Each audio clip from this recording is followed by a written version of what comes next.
Kasus hilangnya dana jemaat Gereja Katolik Paroki AEK Nabara senilai 28 miliar rupiah semakin menyita perhatian publik setelah Suster Natalia meminta bantuan hukum kepada Hotman Paris.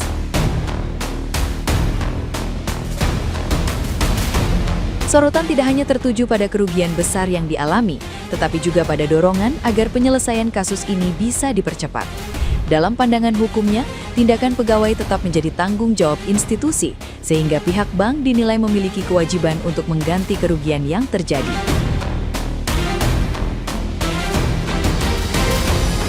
Namun, situasi menjadi rumit karena proses hukum di Indonesia menuntut putusan berkekuatan tetap sebelum pembayaran dilakukan demi menghindari resiko hukum bagi direksi.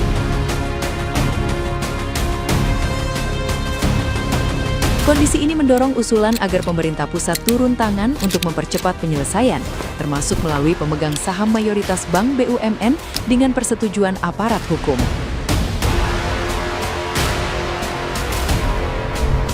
Di tengah polemik tersebut, BNI telah menyetujui pengembalian dana 28 miliar rupiah setelah sebelumnya mencairkan 7 miliar rupiah dengan target pelunasan dalam pekan kerja mendatang.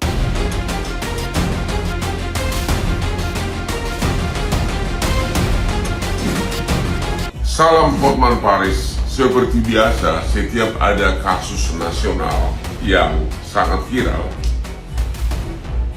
ribuan sudah anggota masyarakat chat Hotman untuk membantu ibu suster yang mewakili gereja. Katanya dana gereja puluhan miliar sudah raib, diduga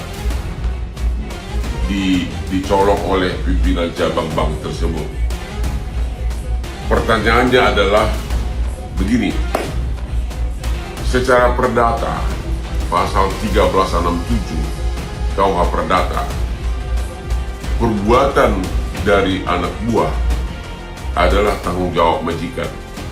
Jadi, secara perdata, memang bank itu ada kewajiban untuk membayar. Tapi dalam praktek, bank selalu minta agar putusannya ingkrah dulu. Harus ada putusan ingkrah dulu, ya. Harus sudah mempunyai kekuatan hukum yang sudah pasti. Baru direksi banknya berani bayar. Karena apa? Takutnya nanti direksi banknya dituduh korupsi, ya. Takutnya dituduh korupsi kalau direksi banknya main bayar aja ganti rugi kepada nasabah itu. Jadi dalam beberapa contoh, direksi bank selalu minta agar putus dulu putusan pengadilan yang sudah final. Bagaimana kalau bank minta izin dulu kepada kejaksaan agar jangan dianggap korupsi? Masalah juga. Coba, kasus Tom Lembong, dari awal kasus pengadaan impor gula jadi, kasus Tom Lembong, juga meminta legal opinion, nasihat hukum dari Kejaksaan Agung Jamda Tun, tapi tetap aja kena kasus korupsi. Demikian juga kasus Nadiem, sejak awal proyek tersebut juga dikawal, minta nasihat hukum dari Jamda Tun, Kejaksaan Agung Muda Tun, tetap aja kena. Jadi kalau bank tadi pun minta izin kepada kejaksaan agar dibayar, nggak ada jaminan bahwa 5 tahun lagi direksi banknya tidak dituduh korupsi. Dilema memang, problem hukum di Indonesia ini. Kasihan pemilik bank tersebut, kasihan pemilik rekening tersebut, Tapi direksi bank juga melindungi dirinya. Itulah, saya tidak kasih opini, hanya praktek hukum begitu, ya. Nah, gimana nih menurut netizen yang terhormat? Silahkan berkomentar ya. Salah satu indikator bahwa kamu itu ada secara finansial itu adalah ketika kamu punya akun bank. Tapi bisa bayangin nggak sih ketika kamu hubungan sama orang bank atau pegawai bank atau representatif dari bank, kemudian ternyata uang kamu itu disalahgunakan. Jumlahnya nggak sedikit, jumlahnya 28 miliar. Itu yang terjadi dari Suster Natalia yang represent dari koperasi suatu gereja Katolik di Sumatera yang menginvestasikan uangnya ke Bank Himbara. Sebut aja BNI. Ya, kepala cabangnya ini keluarga berfoya-foya dengan uang itu sampai bikin minisu segala. Menurut aku 28M itu uang kecil buat BNI untuk membantu menyelesaikan masalahnya. Tapi instead of menyelesaikan masalah itu, BNI lebih memilih untuk lepas tangan. Kenapa BNI? Aku juga punya saham kamu loh. Sedihnya itu ini adalah suatu bentuk krisis komunikasi, dan menurut aku BNI itu tidak menganggap kasus ini serius. Ya memang dibandingin keuntungan perusahaan 28M itu kecil. Tapi ingat ya, keuntungan perusahaan tanpa trust, tanpa kepercayaan nasabah itu bukan apa-apa. Jangan sampai ya sahamnya ikut anjlok. Duit umat Katolik diembat sama ex-kepala kantor kas BNI unit Aik Nabara si Andi Hakim Febriansyah. Satu kata buat itu orang, bang.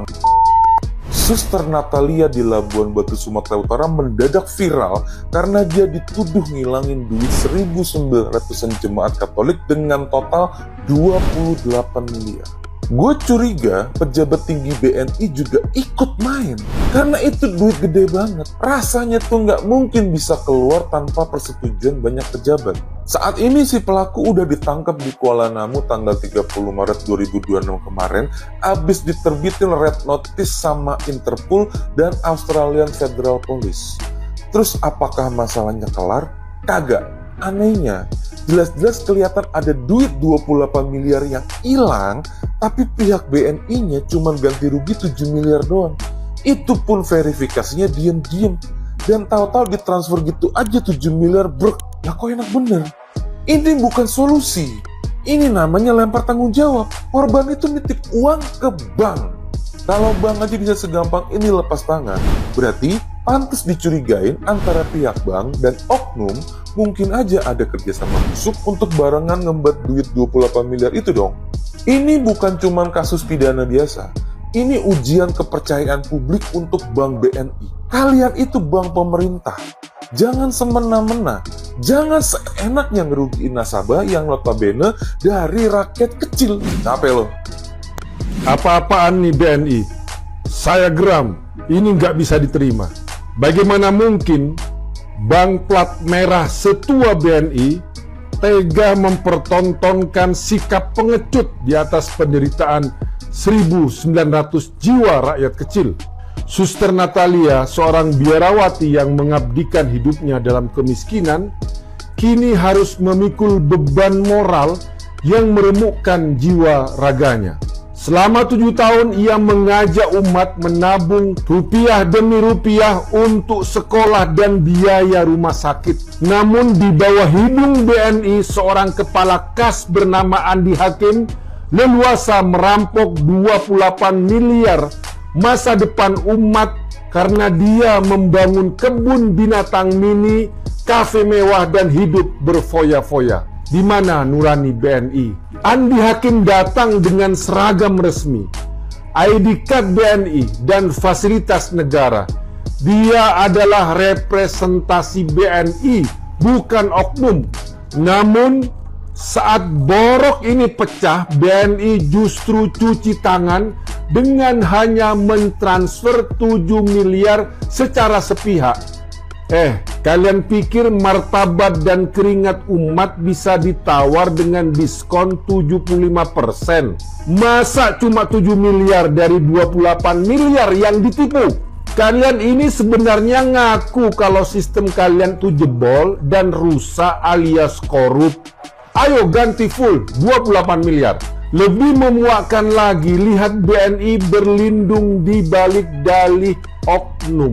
Sementara aturan OJK dan prinsip vicarious liability jelas menegaskan bahwa perusahaan wajib bertanggung jawab penuh atas dosa pegawainya. Tidak bisa lepas tangan dan cuci tangan. Yang kasihan Suster Natalia bahkan harus berhutang pribadi demi menyelamatkan umatnya yang sekarat di rumah sakit karena uang mereka amblas dicolong. Dengarkan ini. Hai BNI, kalian tidak hanya berutang uang, kalian berutang keadilan. Jangan korbankan ketulusan suster dengan keserakahan sistem kalian. Kembalikan hak mereka secara utuh sekarang juga. Untuk mendapatkan keadilan saja, Suster Natalia Tumorang harus ke Jakarta, guys. Bayangkan, harus ke Jakarta untuk mendapatkan keadilan. Dan hari ini terinfo beliau tuh sudah berada di Jakarta dan langsung sudah ke kantor DPR RI. Nah, kantor DPR RI saat ini beliau sudah berada di kantor DPR RI. Ini ada tulisan caption yang beliau tulis yang dibagikan di Facebook, yaitu kulangkahkan kaki dengan segala duka menuju kota Jakarta ke gedung Dewan Perwakilan Rakyat DPR RI.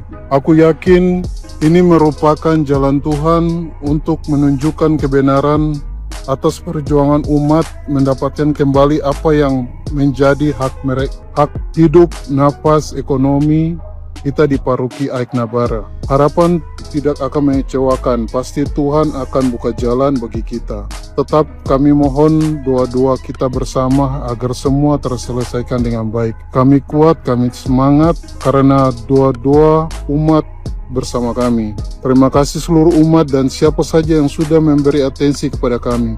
Khususnya terima kasih bagi utusan-utusan Tuhan yang membantu kami dalam proses masalah ini. Tuhan pasti buka jalan hari ini bersama dengan Komisi 11 Partai Nasdem Bapak Martin Manurung. Kita doakan ya guys, semoga usaha yang dilakukan oleh Suster Natalia Tumorang membuahkan hasil dan ada jalan keluar yang baik agar bisa mendapatkan keadilan. Salve.